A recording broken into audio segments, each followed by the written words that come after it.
falar... Deixa eu ligar para a gravação, né? Então, eu agradeço a presença, porque me faz muita diferença para quem está falando, ver pelo menos alguns rostos, né, que você pode saber que pode contar com uma interlocução. E agradeço, como eu sempre faço, a minha Escola Lacaniana de Psicanálise de Vitória, né, que me concede esse espaço de fala, que é muito, para mim, importante, né, para eu levar minhas elaborações. E quando eu preparo a aula, que eu vejo que alguma coisa fica mais claro para mim. E esse tema, né, quer dizer, há anos, desde 2018, que eu já vinha trabalhando a questão do superego afável, mas na época era uma coisa muito, ainda sem eu conseguir entender, porque era uma coisa muito nova, né, porque é algo que o Freud coloca no texto do humor, pela primeira vez, né, em 1927, ele nunca havia trabalhado isso e não trabalha isso em outros textos, pelo menos é o que eu andei pesquisando, né? Então, eu acho que... E ele conclui o texto, eu até peguei o texto novamente e vi a conclusão dele, é muito interessante, eu vou ler para vocês, porque eu acho importante para ver aonde ele nos convoca, né? Então, abre aspas. Se é realmente o super-eu que no humor fala de modo assim carinhoso e consolador ao eu amedrontado, tá agarrando a minha voz, ao eu amedrontado. Isso nos mostra que ainda temos muito a aprender sobre a natureza do super-eu. Quer dizer, olha que interessante, quer dizer, o próprio Freud fala, né, que nós temos que aprender muito sobre isso. Então, você tem que... essas lacunas da clínica, né, que faz com que a gente possa avançar e tentar colocar teoria nisso, né? Isso me instiga muito nessas brechas da teoria, né? Então, e creio que o que o Freud indica, né, nesse momento, que é justamente a vertente super-eu afável. Por exemplo, eu peguei um dos textos que eu falei, que é o único lugar que eu encontrei alguma coisa de super-eu afável, que é um livro de 358 páginas, e só tem praticamente uma página e meia falando sobre super-eu, e citando o texto do humor, né? Eu até coloquei alguma na chamada do seminário que ela fala, né, da autora. Então, é muito importante que no seminário que vocês possam dar um retorno para mim, porque realmente eu fico sozinha elaborando, né, tentando ver por onde eu vou, e percebendo também que eu estou pouco inventiva.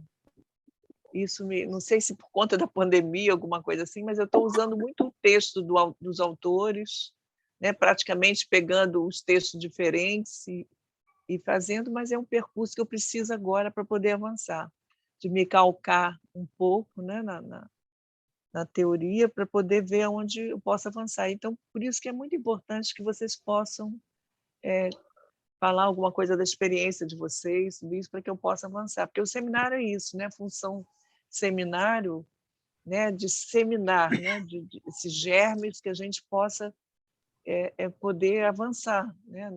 Em alguns temas, principalmente nisso que Freud convoca. Ele mesmo fala que tem que se caminhar muito ainda, né?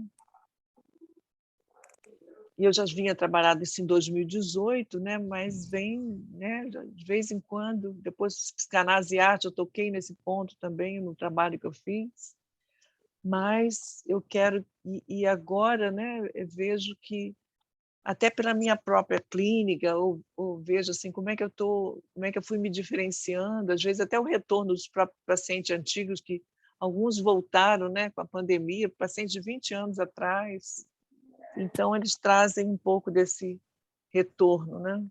E aí eu suponho, né, que no que diz respeito à eficácia e à obtenção desse superego afável, né, que a gente estuda o tempo todo o superego algoz, né, que nos cobra, que nos faz idealizar muito, que paralisa, que as análises ficam paralisadas, como eu falei na última aula, né, em função desse superego. E outra coisa que eu suponho, até agora calcado até nessa autora do livro, né, As Vozes do Supereu, que é a Marta Gerês Albertin, que fala disso, né? Quer dizer, como se fosse algo a ser conquistado no final de análise. E depois eu lendo bastante sobre o que esse é basicamente o autor que eu me utilizei bastante, que ele fala sobre essa tese de doutorado dele, né, que é o Daniel Kuperman, o Zahir. Ele trabalha muito Ferenc e ele tem na USP, né, ele trabalha muito, tem um departamento voltado para a obra de Ferenc, né? Então, eu suponho que essa conquista pode ser alcançada então no final de análise. Quer dizer, não estou falando que a gente não possa ter um superego antes, né? Mas que se espera, como se esperasse que ao final de análise você realmente conseguisse desconstruir esse superego. Superego é ótimo. Super, eu pensei em medo na mesma hora, né? Superego, mas soou próximo de medo. Isso que é tão tirânico, né? Então, e principalmente para que o analista possa se utilizar de uma técnica mais flexível, porque no decorrer, né, que a gente, o próprio Freud já vinha falando, aquele texto Cartier-Lacan, tem várias passagens de Freud dizendo como os analistas nas instituições eles perdiam aquela leveza e o humor que eles tinham às vezes na própria análise e na própria instituição eles iam endurecendo, né, iam perdendo a inventividade. E eu vejo que está acontecendo isso comigo, né, porque eu assisti a última aula, fiquei muito incomodada. Primeiro, eu me vi muito dura, né? Porque eu sempre falei muito com as mãos, né? Ao lado da herança italiana e tudo, e de repente eu estava assim, muito me percebendo, entendeu? Quer dizer, alguma coisa que a gente não tiver cuidado, a gente vai endurecendo. O corpo mostra isso, né? Por isso tem duas dançarinas aqui hoje, não sei se tem mais, né? Fernanda e né? que sabe o quanto é importante, né? Essa questão, o corpo nos dá sinais importantíssimos.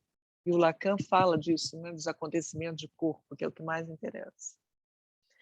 E então o que interessa é que ao analista, quando ele vai fazendo, desconstruindo esse superego tirânico, ele vai se permitindo conduzir as análises com mais flexibilidade, sem pensar muito na teoria, e realmente para que possibilite os analisantes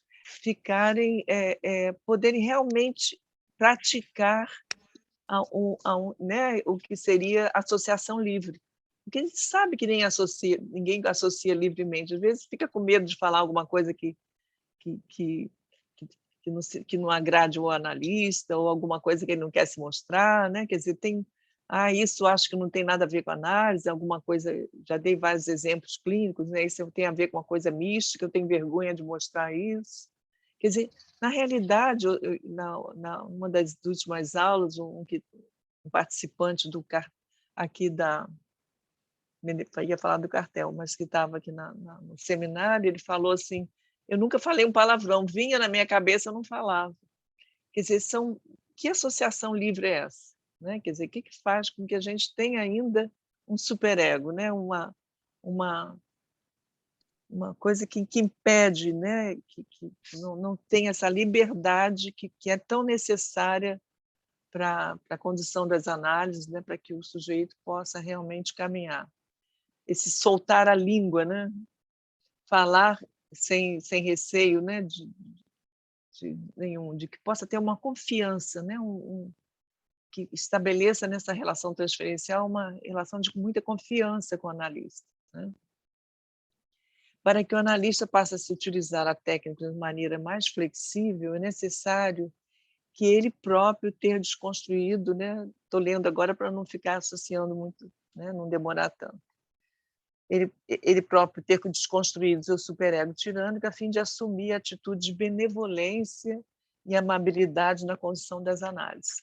Eu trabalhei bastante isso na última aula e eu estou insistindo, né? Porque muitas vezes eu escutava falar entre colegas, né, essa coisa assim, você vai ser boazinha, né, ser mãezinha do paciente. O próprio Ferenczi, né, ele reclamava que Freud era muito duro com ele, e ele falava, né, que ele era muito um pai muito rigoroso, né? Então, de alguma forma, tentar ver que o fundamento da teoria que o próprio Lacan se utilizou, que eu vou citar mais adiante. Então, desta forma, você pode ir além desse pai ideal. Eu coloquei essa questão, né, da atitude do humorista, atitude do analista, como, né, porque que isso vai tirando essa dureza desse analista que fica, às vezes, na função daquele pai que quer guiar, quer dar palpite na vida do paciente, né, ou do professor, né, que quer dar aulas sobre como viver, né? Quer dizer, isso não tem nada a ver com a psicanálise, né? Quer dizer, esse lugar então ele tem que abandonar esse lugar atribuído, né, ao pai, ao professor, essas figuras superegóicas, né? Porque quem assume as figuras superegóicas alimentando são as figuras de autoridade, né?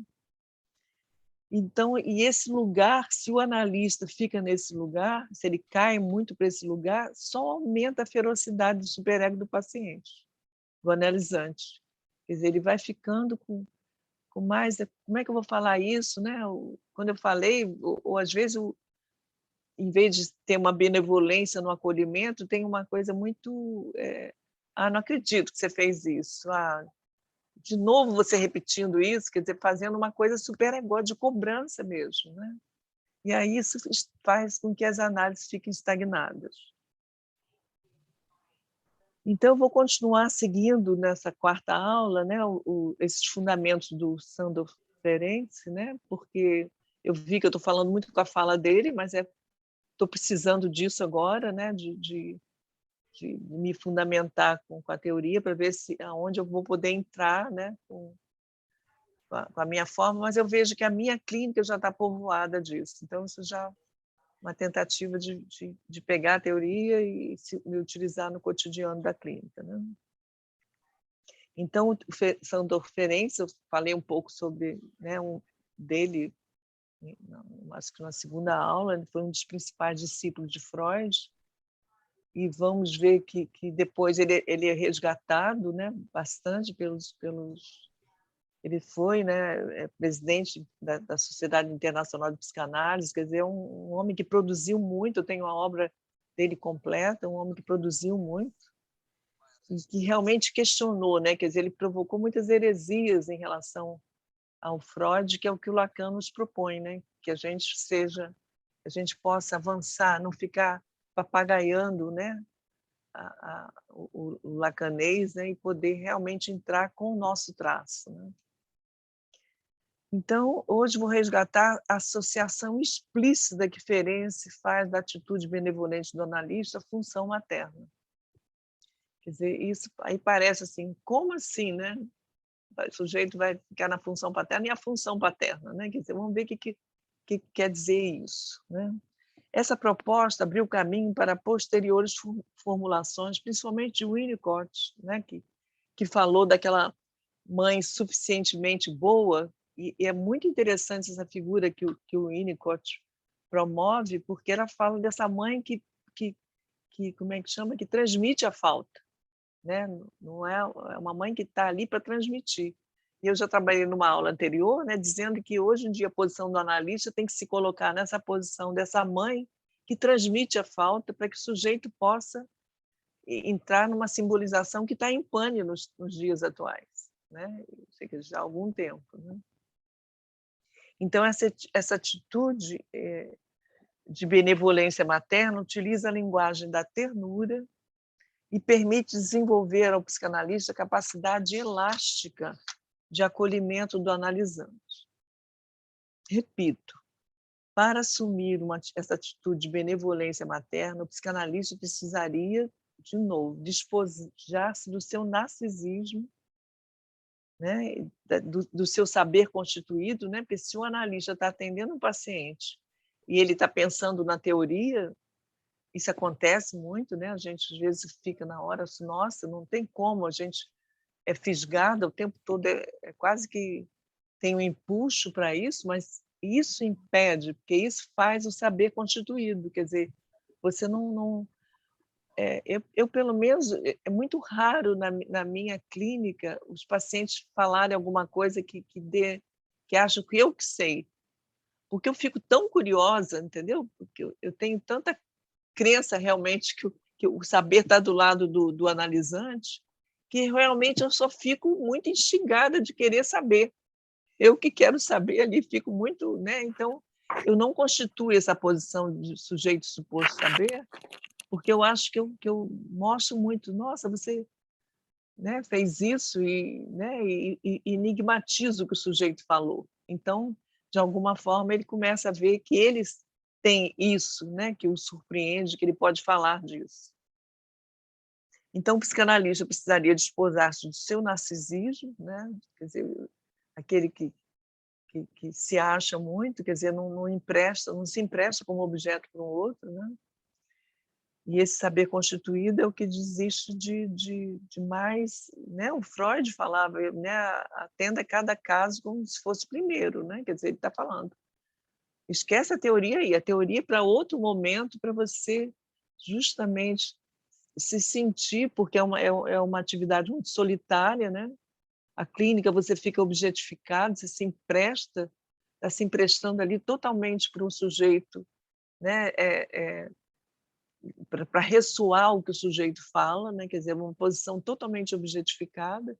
Quer dizer, então a teoria eu vejo que é um momento que você possa resgatar a sua própria fala, que você possa manter o entusiasmo da clínica, entendeu? Não para ser utilizada ali naquele momento, né? Porque quando você surge alguma coisa desse saber inconsciente que surge, né? E você pode ler isso e fazer isso que fala inventar a partir do que surge, né? Uma manifestação do corpo, e o sujeito pergunta sobre isso. Então, isso é uma coisa que causa entusiasmo, né? A gente fica, nossa, depois acaba a sessão, você fala, nossa, você fica afetado, não só o analisante, como o analista também. Fica muito instigado. E aí a prática analítica fica mais leve também, porque fica uma coisa de você falar, nossa, mas isso depois, né? Como você está tomada também, né? Então,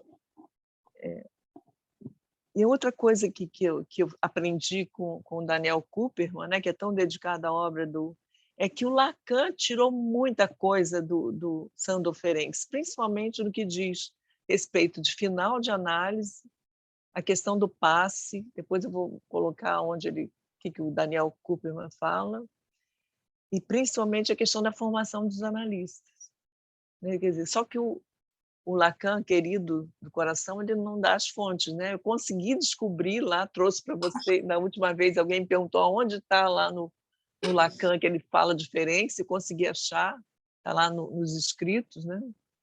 Mas praticamente ele podia citar mais as fontes para a gente também se aproveitar, né? Mas ele não faz isso, né?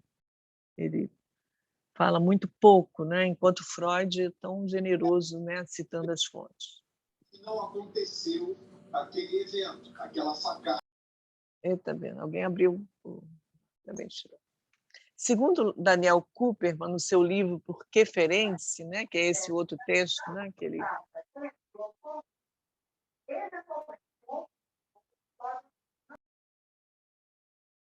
Liz, eu fui fechar o áudio da Deise e fechei o seu. Abre aí, por favor.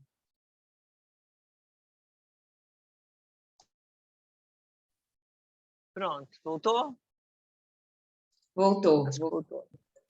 Então, segundo Daniel Kuperman, no seu livro Por que Ferenczi, né, ele fala que nos anos 50 e 60, Lacan retoma vários argumentos diferentes, e ele, talvez porque conheça a obra profundamente, então ele consegue identificar no Lacan, né?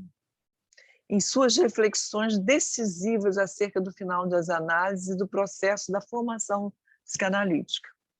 Segundo Kuperman, agora eu vou citar o Kuperman no livro, no que concerne à concepção que deu origem ao dispositivo do passe, de que o analista adviria como efeito promovido do final de análise, Isso é de inspiração ferenciana.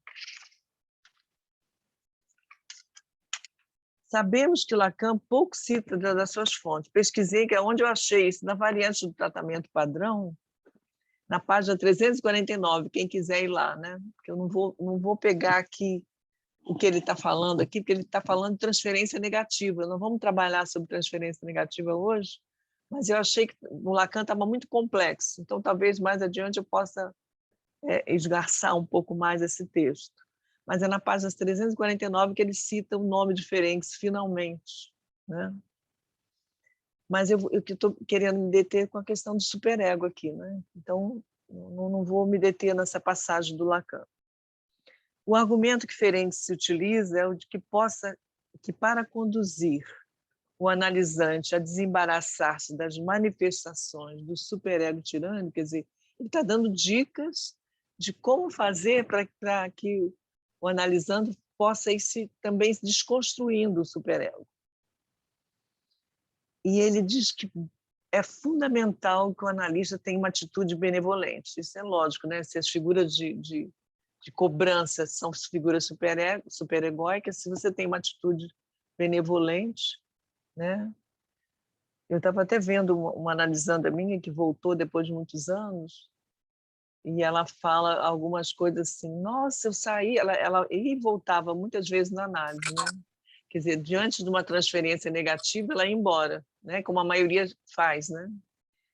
E aí ela fala algumas coisas que eu falei, eu fico horrorizada, mas eu falei assim, eu não me reconheço muito naquilo que eu falei, não, porque nunca foi muito meu estilo. Mas eu não falei isso.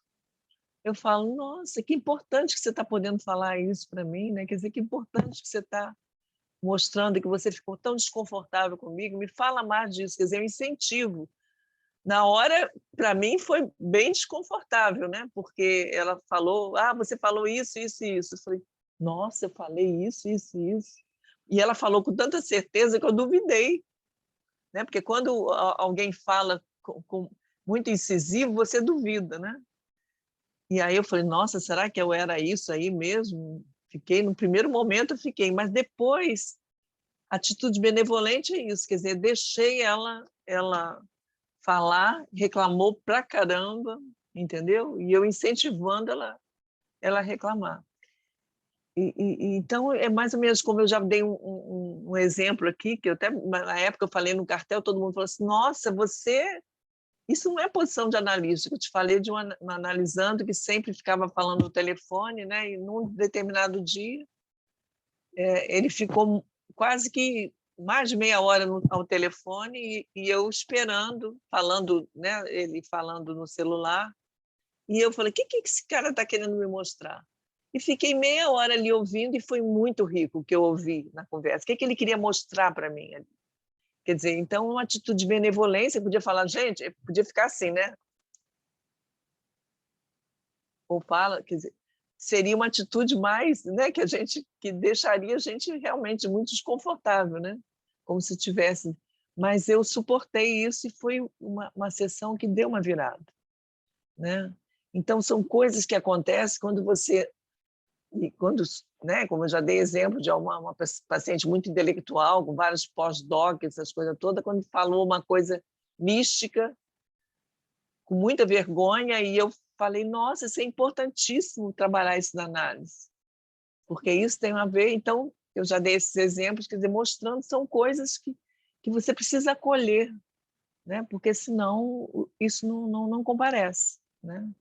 E aí a associação livre também não acontece, né? Então, é preciso assumir uma atitude de benevolência, isso não é fácil, né? Você precisa estar muito despida do seu narcisismo para poder suportar isso, né? Com essa analisante foi muito recente, né? E na hora eu fiquei muito desconfortável, né? Mas consegui segurar a minha língua, né? E ter uma atitude benevolente. Insisto, para isso seria preciso que o psicanalista tivesse se desembaraçado. Então eu vejo assim, que eu estou mais desembaraçada do meu superego, espero que sim, porque se eu estou trabalhando isso, não, é lógico que não está acontecendo, porque senão eu não estaria falando disso, ainda estou buscando. ficar cada vez mais afável, né? Eu acho que na clínica acho que aparece muito, mas às vezes na vida cotidiana não aparece tanto, entendeu? Então, de alguma forma, é isso. Falando mesmo, né? Eu acabei de dar o exemplo da minha exigência, né? Eu fui ver minha gravação, achei que eu estava muito dura, entendeu? Quer dizer, acabei comigo. Né? Quer dizer, o superego ainda está aí rondando. Como é difícil, né? A gente abrir mão disso, dessa postura, né? Desse gozo, né? Com masoquista, né? Que é de todos nós, mas como é difícil abrir mão disso. Então, para você ser benevolente com o outro, você pressupõe uma benevolência consigo próprio. Foi o meu caso, eu não estou sendo benevolente, na medida que eu vi lá, não fui benevolente comigo. Podia falar, nossa, naquele dia eu não estava bem, fiz o que pude, mas não foi isso que aconteceu comigo. Né? Então, mostrando que eu estou fazendo um esforço e nada para ver o que acontece. Né? Então, seguindo as pistas que Freud deu, agora voltando para Freud, lá no texto do humor, outras pistas que o Freud dá, né? Quando fala da atitude do humorista. Eu estou falando, eu queria tanto que vocês fossem buscar nesse texto, porque é um texto pequeno, mas um texto muito complexo e muito rico, com muita coisa nova, que eu acho, e principalmente para falar da postura do analista. Então, eu vou deixa eu ver se eu tenho bem. É quando fala sobre a atitude do humorista que se porta de maneira surpreendentemente benevolente. Aqui ele fala, né, de acolher o eu de forma carinhosa, né, muito carinhosamente, esse eu que está tão assustado, está tão massacrado pelo superego, né? Fazendo analogia com o psicanalista, ao adotar uma atitude humorística, né? Quer dizer, se o analista aprende com a atitude humorística, o que ele pode ir nesse caminho de ter no horizonte o superego afável, ele tem que aprender muito com a atitude do humorista. Né? E, principalmente, a possibilidade de rir com o analisante, não rir do analisante, né? Porque se o analisante está falando e você faz uma gozação, não se trata disso, né? Quer dizer, trata de você ver que você consegue rir com o paciente. E, segundo Freud, o mais próximo da atitude humorística é a capacidade de rir de si mesmo. Quer dizer, quando o próprio sujeito já está tão desarmado das suas cobranças que ele já ri das suas misérias, né? Ele consegue fazer piada das suas fraquezas ou, né, de alguma forma, poder brincar com isso também. Né? Então, Sándor Ferenczi pouco escreveu sobre a presença do humor. Quer dizer, se você vai na teoria dele, ele não fala sobre o humor, né? Infelizmente. Ou mesmo do riso no processo psicanalítico, como você aprende muito mais sobre a questão do riso, principalmente, o Bataille traz muito forte, vai lá em Nietzsche, né? O Nietzsche fala da gargalhada, da função da gargalhada. Quer dizer, eu até tentei entrar nesse caminho, mas a clínica me puxa, entendeu? Tem até coisa pesquisada lá em Georges Bataille, em Nietzsche, e o que o próprio Lacan tirou muita coisa do Georges Bataille, né? O Bataille não queria saber do Lacan, não, mas o Lacan queria saber muito do Georges Bataille. E eu vejo que poderia entrar nessa via, mas a via clínica me puxa. Meu estilo é sempre de falar muito da clínica. Pode ser que eu dê, né? Então, eu até tenho material, mas eu acho que eu não estaria tomada para falar disso. Né?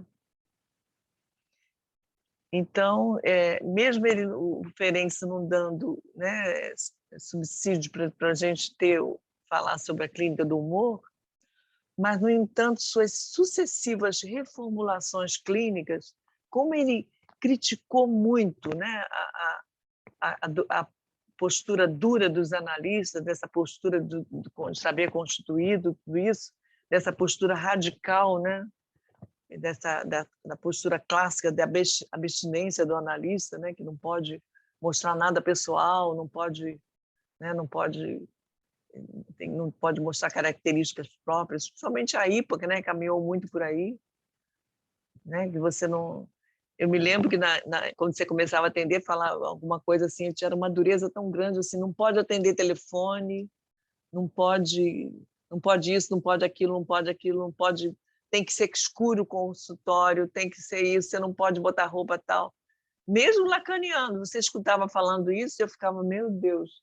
Aí, quando eu chegava no serviço público, que eu me soltava mais, mas ninguém pode saber o que se passa aqui. Principalmente como eu atendia muitas crianças, né, crianças grávidas, eu não sabia absolutamente nada, o que fazer com aqueles casos tão graves. E aí eu tinha que inventar, fazer palhaçada, usava fantoche, mas não contava para ninguém, ficava com vergonha de falar, porque achava que não estava sendo lacaniano. Quer dizer, mesmo nem sendo, né, na linha, mas eu escutava falando assim, né, que você não podia se colocar, a questão, né, não podia atender demanda, né? Então, aquelas histórias todas que a gente vai fazendo isso virar uma coisa estandartizada, né? E vira dogma, né? Quer dizer, mesmo sabendo que não é disso que Freud nem Lacan propõem, mas a gente vai se apropriando disso, né? Então, é nesse sentido que a gente pode pegar teorias diferentes, né? Que sua teoria sobre a adoção de uma técnica sensível, né? Porque o Juan Davinazzo também é outro analista que trabalha muito com muita afetação na clínica, né? Ele se utiliza, você vê os livros dele, ele fala muito, quando ele fala da clínica, ele fala de uma imagem que vem na cabeça e ele fala. E agora vem uma imagem que eu estou pensando, eu falo, tá vindo essa imagem da minha cabeça, né? O que isso pode dizer? Tem pacientes que vêm muita imagem, tem outros que vêm palavras, entendeu? E eu me autorizo a falar, quer dizer, cada vez mais uma técnica de provocar mais, essa técnica mais sensível no sentido de afetar, de afetação, né? Que pode servir como instrumento para tematizar os impactos porque na medida que ele faz essa teorização, você pode fazer isso que o Daniel Kupperman faz, de usar a clínica do riso se utilizando da clínica diferente. Então, as concepções diferentes acerca das atitudes de benevolência, né? E a utilização da linguagem da ternura. E interessante que a próxima aula, para não fazer uma aula muito grande aqui, eu vou trabalhar sobre Lalande, né? Então, essa linguagem da ternura faz com que permita ampliar o setting analítico. O que é ampliar o setting analítico, né? Quer dizer, favorecer isso que eu falei, né? Poder brincar com fantoche, brincar com isso, e às vezes com a criança a gente se utiliza muito, a gente pode se utilizar. Inclusive, aqui ele dá um caso clínico onde o paciente faz toda a análise desenhando, entendeu? Quer dizer, às vezes você não utiliza esse recurso, né? E às vezes até um paciente que às vezes quer mostrar um desenho ou uma coisa assim, por exemplo, tem um paciente que desenha muito, eu comecei a me utilizar muito dos desenhos dele para fazer isso falar. E isso a gente faz na criança, com muita naturalidade. Por que não fazer nos adultos, se isso faz parte do setting, né? daquele analisante? Então, isso permite com que essa clínica fique mais maleável, né? Mais flexível, e com isso o surgimento do riso comparece mais. Né? Aquilo que o Freud falava, que mesmo antes de se o inconsciente vai se manifestar, ele parece que antes vem o riso, já como se já desse comprovação. O Dunker tem uma fala dele, oh meu Deus, uma daqueles lives que ele faz sobre o riso, que ele trabalha só em Lacan. A questão da interpretação é bem legal. Eu fiquei de ver depois, de tornar a ver, mas não peguei, né? Mas esses efeitos risíveis, eles são muito importantes, que eles dão indício, é como se estivesse revelando que ali tem desejo. É mais ou menos o que ele fala em Lacan. Quer dizer, se o sujeito está falando, ele começa a rir, mesmo antes de não ter nada risível, mostra assim, sinal de presença de desejo. Da mesma forma que lá no Seminário da Ética, é muito interessante também, quando ele diz que o analisando começa a falar de coisas culturais, cita um filósofo, cita um artista, cita alguma coisa da cultura, é como se ele estivesse se aproximando do ponto traumático, então ele bota um véu. Isso lá no Seminário da Ética, quer dizer, como se assim, isso aí eu não quero me aproximar, deixa eu botar um véu para eu poder suportar. Mas isso faz com que o analista fique de orelhas em pé. Seria mais ou menos da mesma ordem de falar alguma coisa do consultório do analista, né? Quer dizer, alguma coisa que quer, né? Alguma coisa que aproxima do insuportável, do real, mas por essa via, né? do belo, né? Você pelo menos tem um indício que alguma coisa está acontecendo, e o riso da mesma ordem, né? Então, nesse momento de sua teorização, Ferenczi aproxima a análise dos adultos das crianças. Então, ele vai propor, né? E isso é de uma riqueza, porque se a gente trata da questão da invenção, né? Com o inconsciente como o que se inventa, né? Com a manifestação, né? O corpo se manifesta, né? Com algum embargou, riu, ou chorou, ou gaguejou, ou deu algum sinal de corpo, de acontecimento de corpo, sinal de que ali você pode se apropriar disso para fazer alguma coisa, né? Tem que ver quem é que está aberto aí o microfone de novo. Fernanda, conseguiu localizar? Então, assim, a concepção de uma linguagem de ternura e da adoção da prática dos jogos próprios para a condução das análises de crianças ganharia um lugar a ser estendido para todas as idades. Quer dizer, não é? Outra observação clínica que Ferenczi sobre a técnica própria da análise das crianças é de aplicá-las principalmente na transferência negativa, né? Quer dizer, é a forma mais... Porque, na maior parte do tempo, os analisantes não trabalham a transferência negativa. Eles começam a faltar, começam a faltar demais, ou querer mudar de horário, começa numa inquietude, num mal-estar, né? E muitos vão embora mesmo, né? Quer dizer, que é o que a maioria acontece. Então, você poder justamente trabalhar o que se trata de mais importante, às vezes, que tem a ver com a questão mais traumática, que são os afetos negativos e os interditados, né? Quer dizer, onde o sujeito muitas vezes não fala porque tem vergonha ou que acha que não vai ser aceito, né? Então, a fim de que a técnica de associação livre de fato aconteça, né? De falar o que quer que seja, já que é mais comum que os analisantes aceitarem de bom grado as pontuações do analista benevolente. Quer dizer, se ele vê que o analista não tem essa postura superegóica, ele começa a poder falar. E principalmente incentivar, né? Quer dizer, quando um analisante fala assim, né? A sessão da última sessão você cortou. Aí eu falando, então me fala disso, qual foi o incômodo? Quer dizer, incentivar isso, né? Não, desculpa, eu sei que é assim mesmo, que a analista lacaniana tem corte, mas aí começou a teorizar, né? Eu falei, não, mas me fala do mal-estar seu, isso é muito importante, porque o mal-estar ele é muito mais importante de trabalhar na clínica, né, nesse momento, para poder tirar o trauma. É lógico que a gente trabalha pouco os princípios do prazer, né? Que a gente também tem que saber o que a ludicidade que a gente tem com as crianças, que a gente possa também ter um pouco mais com os adultos, né? E falar as coisas às vezes mais banais, mas que às vezes tenham aquilo que a gente fala, que Freud fala na interpretação do sonho. Às vezes uma coisa, o sujeito está falando uma história super, né, fantástica, e de repente fala assim, sei lá, e aí passou por uma árvore azul, quer dizer, uma coisa que parece que não tem mínimo nada a ver ali, justamente isso que interessa, entendeu? Então, justamente ficar muito atento, né, a essas coisas que na criança você tem que fazer, porque realmente a criança ela não dá muita bola, ela fala o que vem à cabeça, né?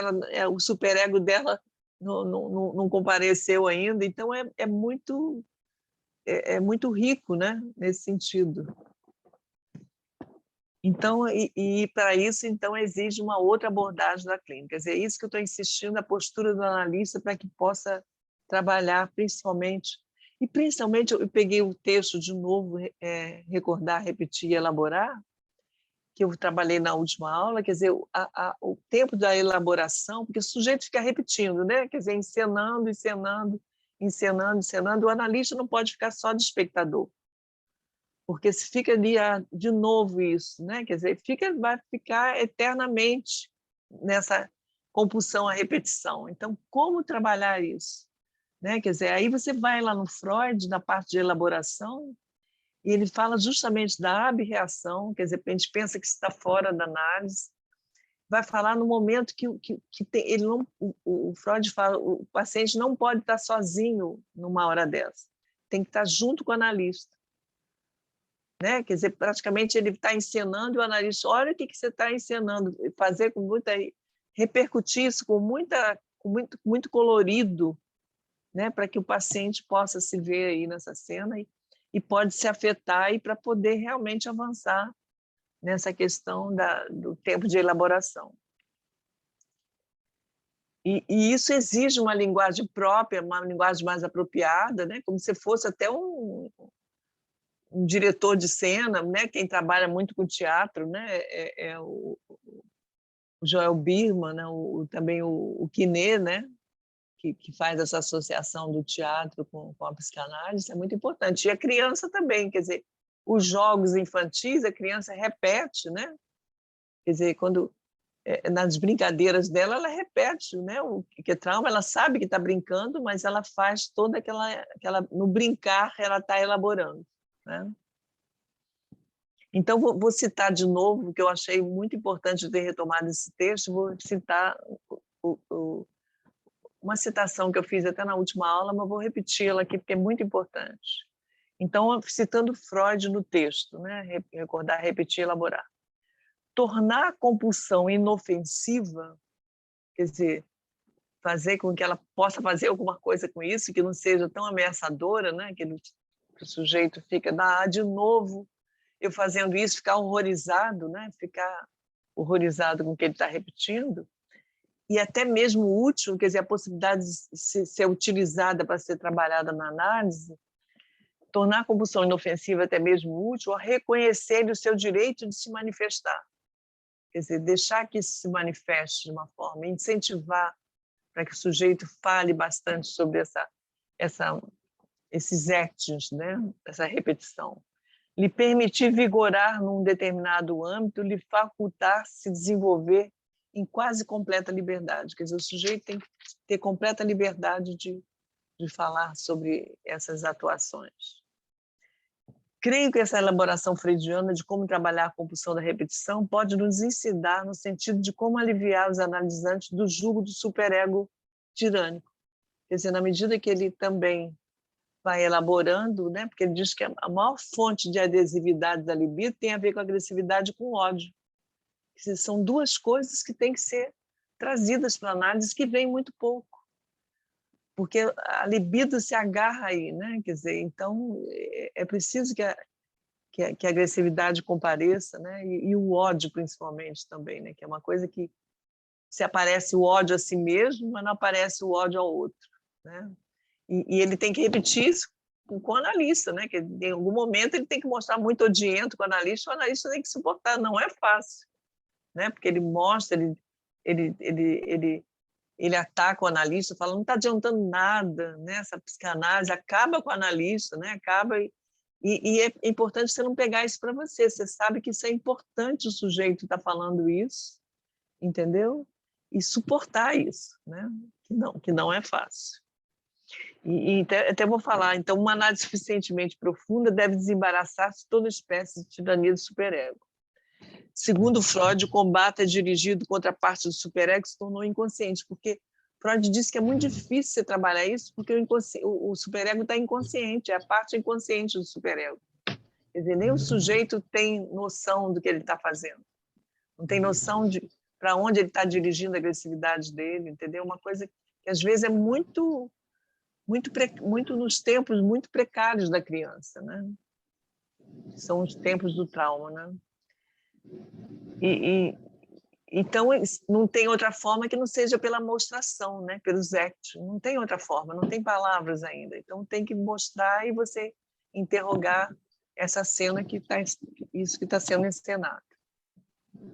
Um outro texto diferente, princípio do relaxamento e neocatarse, que o Ferenc retoma a questão da neocatarse, que está na questão da elaboração, né? Ferenc indicaria que o ódio recalcado constituía o motivo maior para a fixação e adesividade da libido. Ferenc ressalta, aspas, é necessário o analista se postar como uma tira elástica, ceder às tendências do paciente, mas sem abandonar a atração na direção da sua própria... Ele fala que ele se aproxima do João Teimoso. Vocês sabem, não sei se atualmente vocês aquele brinquedo, né? Que você dá um soco, o sujeito volta ali. Quer dizer, tem que ter essa flexibilidade, né? De ouvir assim, mas também não cair da postura de analista. Quer dizer, o sujeito está acabando com você não se deixa derrubar, né? E você volta, mas me fala, e aí? O que você pode dizer mais disso? Quer dizer, você volta à sua postura, né? De suportar esses golpes, né?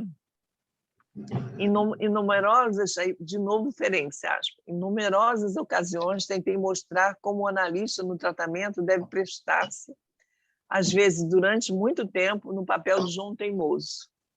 Quer dizer, ele usa essa figura, né? Em que a paciente exerce seus afetos de desprazer. Quer dizer, está trabalhando principalmente a transferência negativa, né?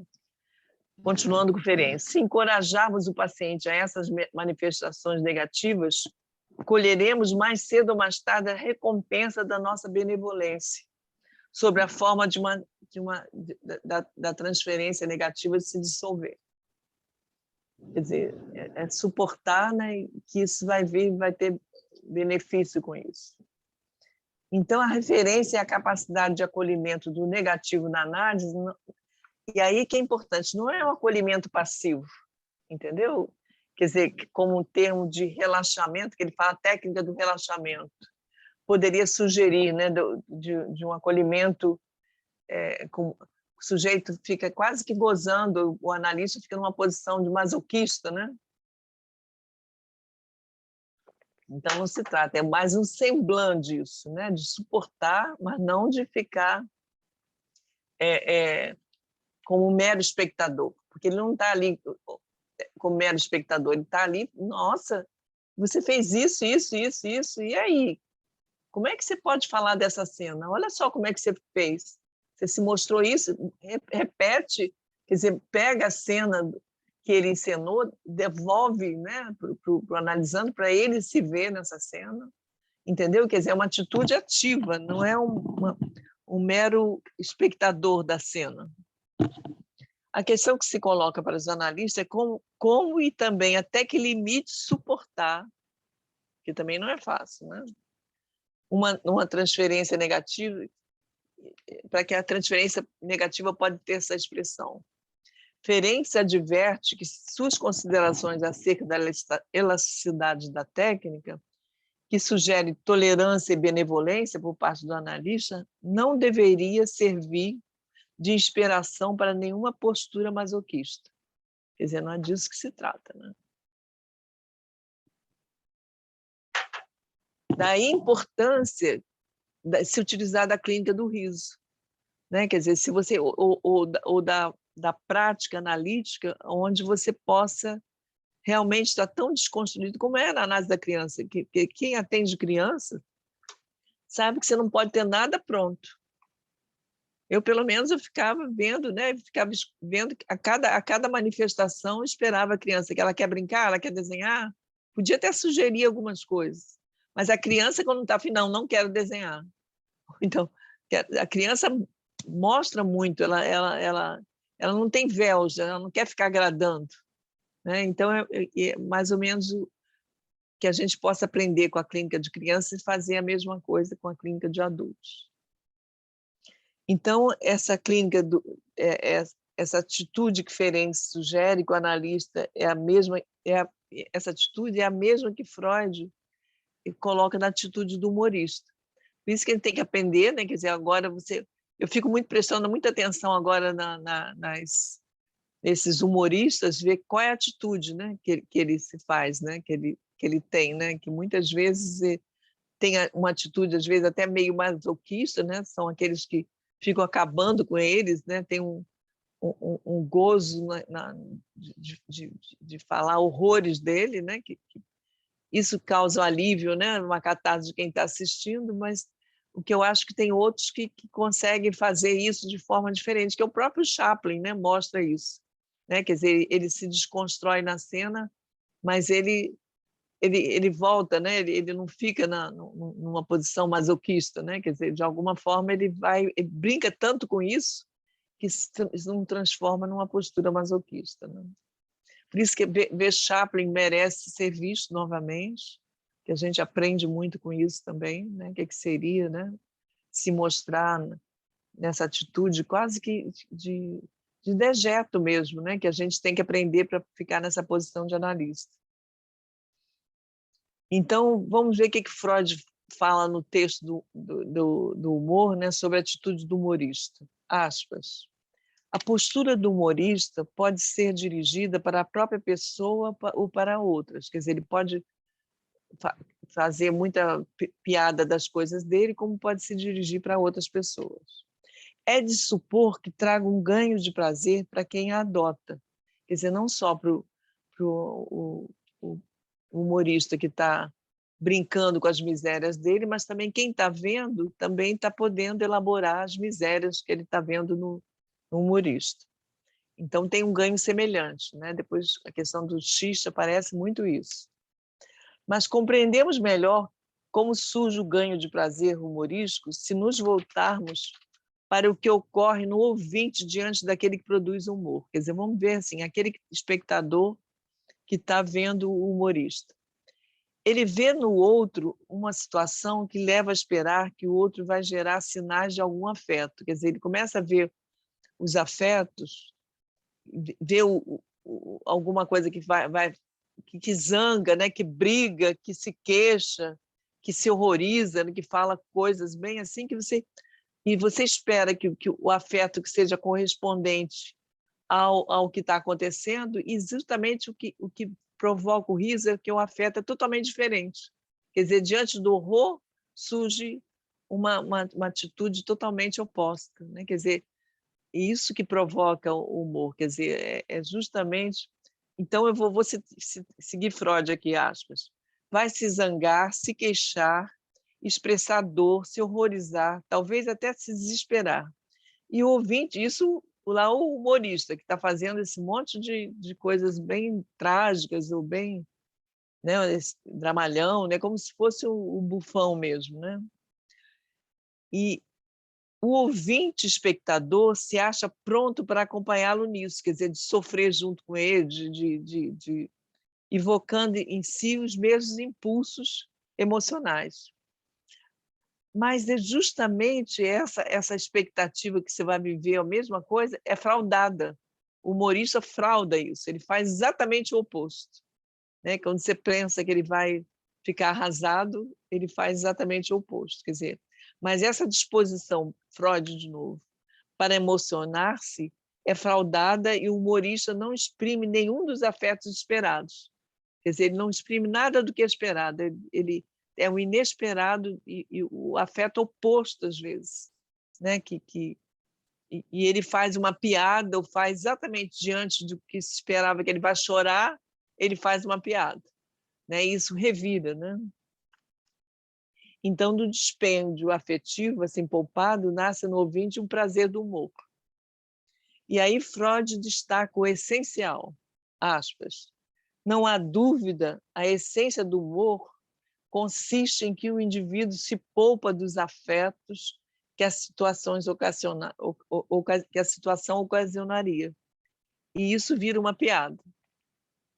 Né? Tanto que tem esse livro aqui que é um livro esgotado, que eu espero que seja editado de novo. Esse humor é uma coisa séria, o livro é uma delícia de ler, né? Que o tempo todo ele do Abraão de Lavuste, apesar que uma paciente minha conseguiu por R$ 100, quer dizer, mas vale a pena, porque é um livro que você lê, não tem vontade de parar de ler. Tem muitos exemplos, e ele é muito leve, mas tem lives dele também, do autor, é bem interessante, que é o Abraham Slavutski.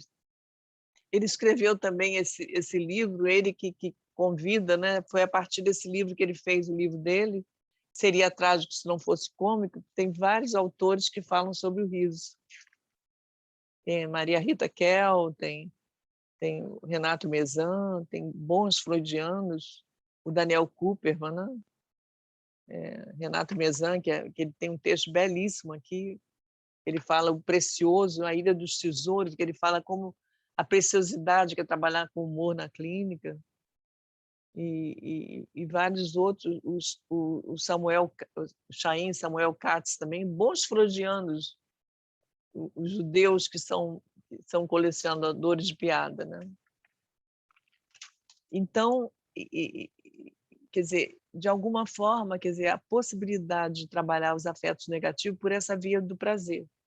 E isso que a gente pretende, né, trabalhar de uma forma que possa ficar, a clínica fique leve para todos nós, tanto para o analista quanto para os analisandos. É isso aí, gente. Então, passei do horário um pouquinho. Eu queria que vocês pudessem, né, que alguém pudesse falar alguma coisa, que pudesse acrescentar. Posso falar um pouquinho? É isso que eu ia falar. Celeste, você que gosta de falar, fala um pouquinho. Que delícia! Uma delícia escutar você, Lígia, e o seu estilo, né? Esse estilo de se expor, né? De expor sua clínica. Porque não tem um outro jeito de fazer um ensino que realmente faça transmissão se você não fala da sua clínica, não é? Então, e como é difícil, né, a gente falar da nossa clínica, porque é uma forma de exposição também, né? Verdade, verdade. Então, primeiro, eu quero ficar aqui feliz falando para você que é muito gostoso ficar te escutando. Que bom. E uma outra coisa é que você, trabalhando o riso, né? Eu tô agora na Secretaria do Passe, então, o passe também, num determinado momento do passe, né, quando o passador está voltado para o júri, né, falando sobre o que ele escutou do passante, tem uma coisa do VITS também, né? Sim, essa é a questão é muito da especificidade do xiste, né? Que eu Isso, vou trabalhar isso. quando trabalhar a questão do Lalang, essas coisas. Aham. Aí você estava fazendo um pouco, aproximando, né? Eu gostaria. Vou colocar aqui uma questãozinha para você falar mais um pouco sobre isso, porque você estava trazendo o riso, né? A coisa da gargalhada, né? E a gente está vendo aqui os textos, né? Os textos de Lacan, dos comentadores de Lacan, sobre esse tempo, né? Do passe, e como que eles abordam isso, né? Aí eu queria te escutar mais um pouquinho sobre isso. Pois é, isso que ficou surpresa para mim, eu vi no Daniel Cooperman, né, que o Lacan se apropriou dos ensinamentos diferentes para falar sobre o passe, sobre o analista que surge ao final de uma análise, ele tira isso diferentes, né? Uhum. Então, só que ele não cita a fonte, né? Mas de qualquer forma ele tira, mas ele Mas comenta. você descobriu. Você Eu descobriu. descobri onde ele fala sobre transferência negativa, ele comenta sobre diferença, mas Uhum. fala de passagem, né? Mas, de qualquer forma, conseguiu Uhum. falar, porque também... E quem conhece a obra Diferença Profundo, você consegue verificar isso, né? Uhum. Então, e até a forma do passe, fazer uma forma do passe mais leve também, né? Que seja mais... Né? Bem, não quero falar de passe aqui, mas, de qualquer forma, que aquele José Attal fez uma leitura bem bacana, né? Do texto do Sim. Seminário 21, que quando Lacan começa a aproximar a arte da psicanálise, né, falando que são têm as mesmas afetações, né, que são importantes para afetar o corpo, né, a clínica dos afetos, né?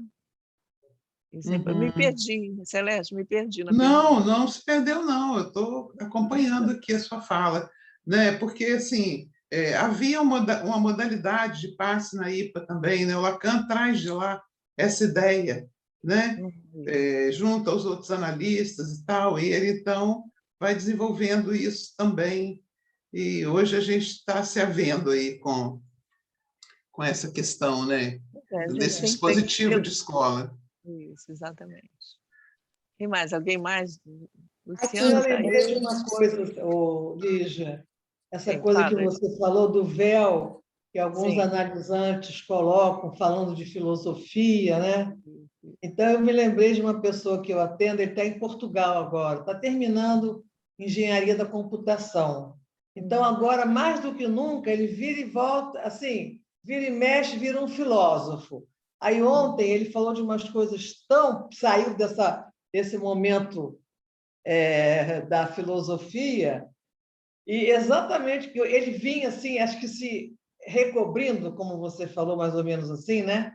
Com essa coisa da filosofia. Aí ontem apareceu uma cena assim que eu fiquei muito, muito agradecida até pelo momento da análise, né? Pois é, mas isso está lá no Lacan, no Seminário da Ética, né? Que ele fala das barreiras em direção ao real, né? E a última barreira é o belo, porque o belo ele mostra e vela, né? Quer dizer, também, mas quer dizer, é uma coisa que dá indícios, né? Da mesma forma que Freud fala que, e Lacan também, pelo que o Duncan falou, eu vou até ver no Lacan onde que estaria isso, que ele fala quando o sujeito ri, isso no Lacan, né? Que é sinal de que o desejo está aí, né? A pontinha do desejo, né? Quer dizer, em Freud fala do riso, né? Que quando o sujeito fala do riso, que de alguma forma ele já capta, o inconsciente já não está recalcado, né? Já tem uma manifestação. Uhum. Né? E podemos ver isso, quer dizer, também quando fala de alguma coisa que tenha o belo, que tenha a cobertura do belo, também é para algo do real tá aí, né? Quer dizer, o sujeito está falando, mas o real está aí com alguma ponta aí, né? Está dando indício, né? Então é a mesma coisa que a angústia, né? A mesma coisa que os sinais que o analista tem que ficar atento para insistir nesse ponto. E deixar falar, né, Lígia? Deixar Deixa falar falar. mas fala mais sobre isso, não é que esse filósofo, por que você lembrou dele? Bota o cara para falar que vai surgir coisa aí. Né? E Não ele tenha fala dúvida. muito do Christian Dunker. Ele fala muito, ele ouve muito o Christian Dunker, né? Aí você falou também, né, do Dunker, não é isso? É verdade. Aham. Se vocês acharam que ele fala sobre o Cobrimento. riso, ele fala do Lacan. É bem legal, eu tenho que retomar isso aí que eu vi há um tempo. Mas Ele é tanta tem coisa. o Palhaço e o Psicanalista. Esse aí eu tenho esse livro, é uma delícia. E agora eu comprei Ele o livro. escreveu junto com o Palhaço, né? Não, esse livro eu Isso. comprei já há um tempão. Assim que foi lançado, eu já peguei um livro delícia de ler. E Aham. tem agora o Cláudio Tebas lançou o livro dele, que o Duncan propagou, eu já comprei também. Como ser bom não é ser bonzinho. Então, ele tem um trabalho, essa coisa de como as pessoas, ninguém escuta ninguém. Ele tem uma brincadeira que ele faz na rua, o Tebas, que ele fala as coisas mais horríveis. Para o carro e pergunta assim para o sujeito, aonde que está a casa tal que eu vou assaltar o banco? Aonde é o Banco Itaú que eu vou assaltar o banco? Aí o sujeito, o banco é ali. O sujeito responde. Então, mostra como ninguém escuta ninguém. E, não sei se vocês já viram essa brincadeira, é muito legal, porque ele faz várias coisas, fala horrores. Eu vou ali estuprar uma pessoa ali naquela esquina. Como é que eu chego lá? A pessoa explica tudinho. Entendeu? Então, mostra que ninguém escuta ninguém, mas fala assim, coisas de horror. Então, ele brinca muito com isso. Eu vi Onde que está isso, Lígia? Ele tá no YouTube? Se você botar Cláudio Tebas, está no YouTube, botar Cláudio Tebas, como é que é o nome? Ele fala logo no início Gente, do que livro dele. horror isso! Pode colocar isso, ninguém escuta ninguém, deve aparecer. Ninguém escuta ninguém, entendeu? Ele fala, é impressionante, ele fala coisas horrorosas, mas assim, eu vou ali matar o fulano na esquina, como é que chega lá? E ele fala bem articulado, eu vou ali matar fulano, e o sujeito fala, é ali, se eu pego ali, pega aqui. Eu vou ali assaltar o banco, deixa eu me dar onde que fica o banco, eu vou lá assaltar o banco, vou metralhar o banco, o sujeito, você pega essa esquina e explica tudinho. É da ordem do horror, para você ver como é que ninguém escuta ninguém. Não, é tão horrorizante, mas assim, ele traz de uma forma que faz a gente rir, né? Assim, de Não, tão... isso eu digo, pois é, e ele fala, e quem está do lado dele fica morrendo de rir, né? Porque é da ordem do horror o que ele fala e vê que a pessoa realmente não está escutando, né? E se a pessoa escuta, é porque algo daquilo interessou a ela, né? Porque outro dia, por exemplo, eu estava num restaurante com meu marido e meu marido deu o cartão para pagar a conta, né? Aí o garçom enfiou o cartão assim na maquininha e falou assim, a senha. Aí meu marido escutou, né? Falou, como assim? Ele fez uma brincadeira, né? O garçom fez uma brincadeira. Ele enfiou o cartão, em vez de dar para o meu marido botar a senha, ele falou assim, falou sério, né? Falou assim, a senha. Ou seja, interessava ele de não dar a sua senha, né? Então aí ele escuta, né? Então eu me lembrei disso agora, porque assim, o sujeito não escuta porque não é ele que vai ser estraçalhado, é o banco, né? Mas se é ele, se é com ele, mas você ri muito com esse com palhaço do Tebas, certeza. né? E eu achei ótimo, porque por que eu comprei, né? Porque eu era chamada de Poliana quando pequena. Tudo você vê o lado melhor, não sei o que lá. Então parecia que ela era boazinha, eu tinha uma raiva quando falava ficava que era boazinha, porque às vezes uma certa ingenuidade que os outros abusavam, né? E aí o livro dele agora, eu estou sem ele aqui agora. Está aqui. Olha o título. E ele fala dessa brincadeira aqui nesse livro, né? Não tem aqui a brincadeira, não. Ele fala como você se comunicar e ser escutado, uma comunicação que não seja violenta, é muito legal. E aí fala, ser bom não é ser bonzinho. Aí eu, né, me identifiquei bastante, estou quase no final do livro. Mas são coisas assim. Alguém mais quer perguntar? Não, só queria saber, aquele livro que você mencionou seria trágico se não fosse cômico, é o contrário, né? Esse tem para vender. Trágico se não fosse cômico? Deixa eu ver aqui. Esse é o livro que você encontra para vender ainda. Seria trágico se não fosse cômico. Aham. Esse é um livro que também é gostoso de ler, são vários artigos, né? Então, uma coisa que eu escutei, Lígia, que eu estou querendo dividir, que Sim. foi na hora que você estava falando, assim, que você estava contando dos pacientes e você estava falando, a gente precisa acolher, né? E aí, eu escolhi colher, né? Porque, de certa forma, eu acho que também isso que você faz enquanto analista e nisso que você insiste é em colher, entende? É em poder estar ali na presença e colher o que está ali, né? Dando fruto, o fruto na hora que ele acontece, né? Porque talvez isso se aproxime do que a Celeste está perguntando como passador, entende? Assim, alguma coisa do real que está ali atravessando e você não fica ou presa no ego, ou presa na historinha, ou presa no tempo cronológico. Você está ali em presença fazendo parte. É para me ver? É para não sei o quê? Então, nessa hora, você colhe, entende? Assim, você está ali e faz corpo, e aí você interage com essa natureza que está oferecendo. É verdade, verdade. E aí também fiquei brincando com esse A, assim, o que é A, entre parênteses, colher? O que é colher esse A? Né? O que é isso? Que bonita. Você passador de real, com essa né? brincadeira assim, com as letras, né? Muito interessante que você faz aí. Muito então, interessante. E aí dá para a gente colocar esse A justo aí nesse parênteses, nessa falta, no que deixa transparecer, né? Porque a gente está a serviço disso, né? Não é isso, assim, como né? Ali naquele momento. Não, e eu acho que aí entra a questão, né, do acolhimento mútuo, né? Porque eu fico pensando que às vezes, né? Às vezes eu fico pensando, mas você trabalha tanto, atende o dia todo, e aí eu falo assim, gente, mas é tão instigante, porque, lógico, não todas as sessões, mas muitas sessões acontecem coisas muito instigantes, entendeu? Então, você acaba a sessão, você fica, nossa, que interessante, como é inconsciente, é amar o inconsciente mesmo, é isso que fala, entendeu? É você realmente falar eu me negócio... vejo gargalhando, brincando, gargalhando. Eu penso, gente, eu sei brincar. Não, a criança... Não, pois é, exatamente. Com a Aí criança, você então, experimenta o que é uma invenção de verdade. É igual quando eu danço, é assim. Aí você experimenta uma liberdade na movimentação de verdade, e aí isso na sua organização dentro da fantasia, você também ganha liberdade. Isso, Né? Porque você exatamente. está experimentando. Então, a criança, na hora que ela vai lá e inventa, isso também é o que a gente, de certa forma, busca, né? Fazer invenções, né? De si, e invenções de mundo também, né? É verdade. E de clínica. Lígia, olha só, sabe o que eu me lembrei agora?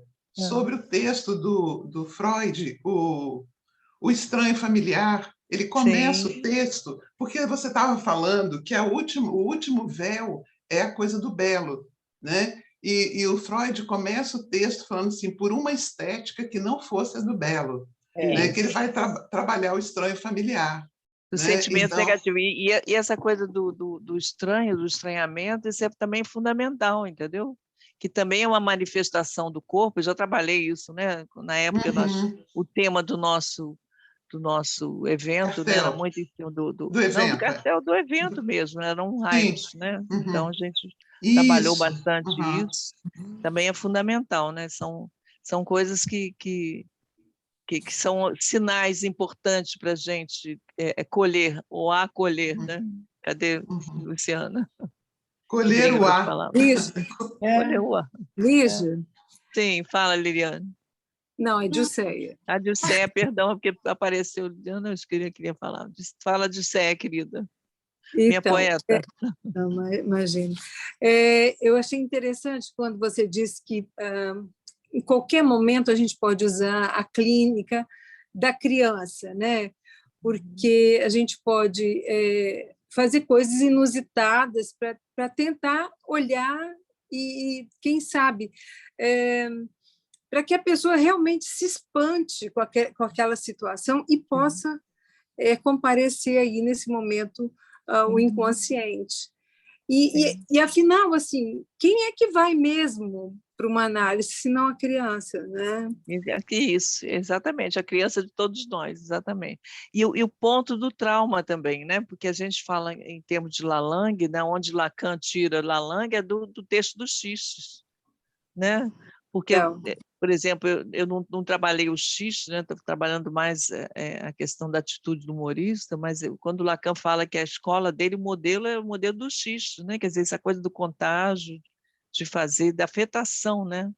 Que isso provoca. Então, e quando ele está falando do xiste, lá em Freud, da onde Lacan tira, está falando do brincar com as palavras, né? Brincar. Você, Luciana, acabou de fazer uma brincadeira, né? Você que escreve, brincar com a palavra, porque a língua, né? A linguagem, ela vem colonizando, né? A nossa língua essencial, né? A língua que é marcada no corpo, a língua materna, quer dizer, nós vamos nos colonizando, né? Ficando sem a nossa referências mais ancestrais, né? A gente vai se cobrindo, né? Vai se com as cobrindo, palavras exatamente isso. Vai Eu entrando, né? ouvi essa semana, num texto que eu estava lendo, a palavra desmaternalização, a perda de Lalande, né? Desmaternalização.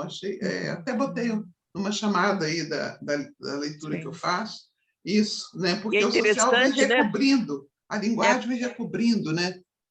Porque tem uma analista que é também, ela é húngara, né? E ela veio aqui para o Brasil, já está uma senhora bem idosa, há pouco tempo eu vi e ela fala que o próprio Sandor Ferenczi, tanto quanto Freud quanto eles, tinham mães que não falavam alemão, falavam uma outra língua, né? Um dialeto.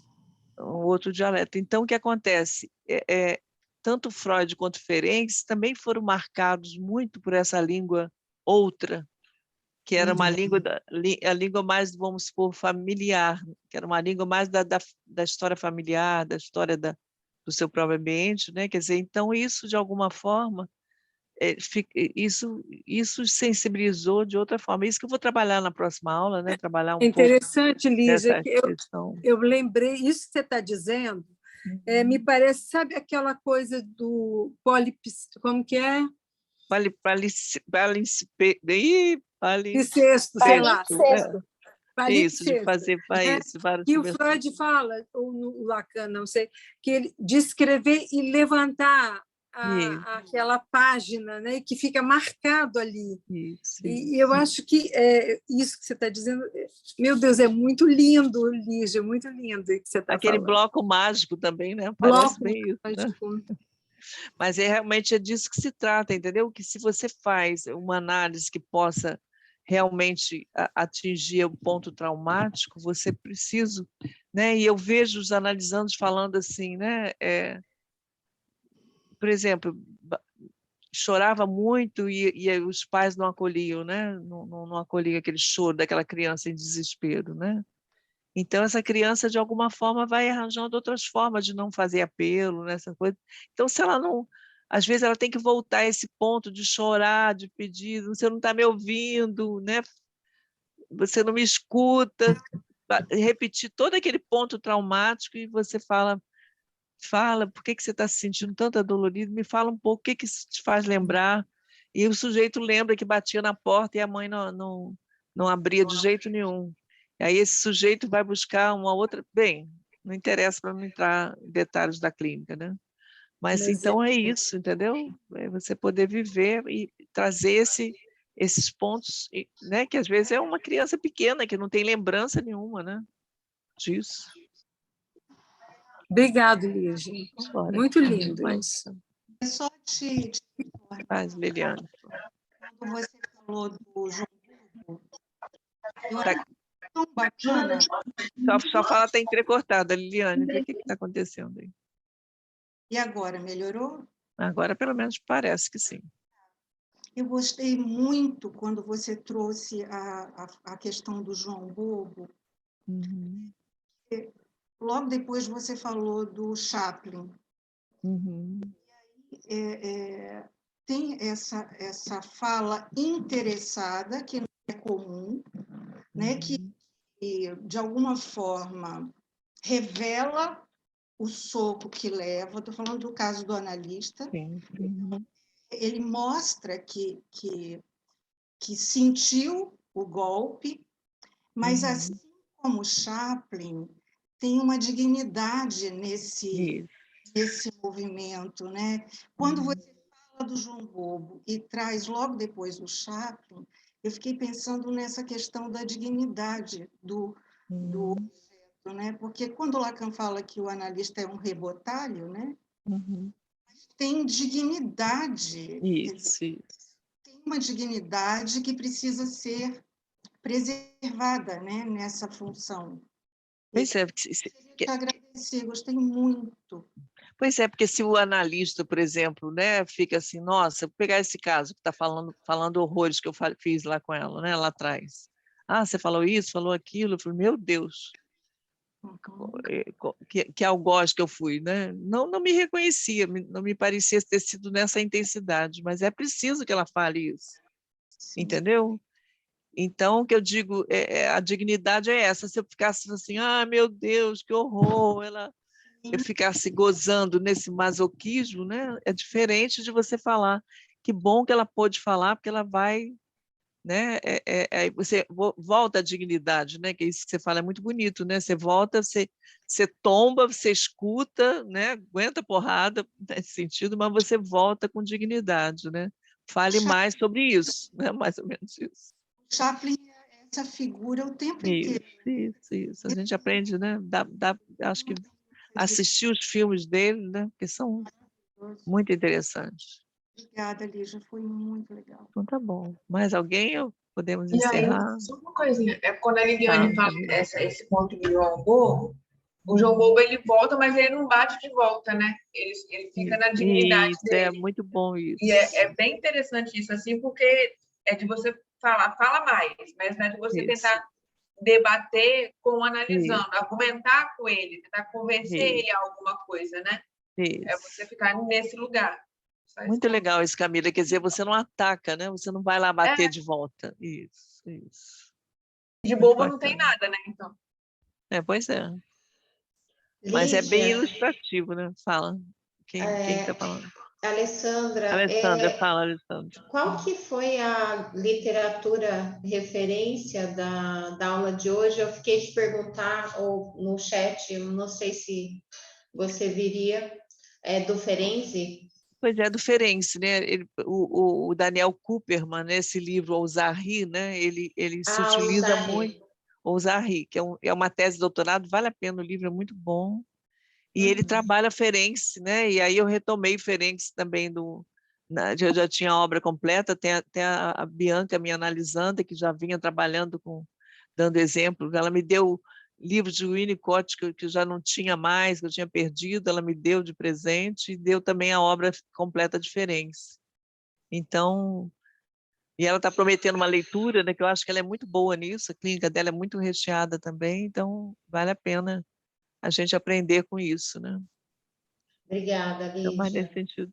E depois você sabe, né, Alessandra, tem as aulas anteriores, estão no YouTube da escola, se você quiser assistir. Essa é a 4ª aula, né?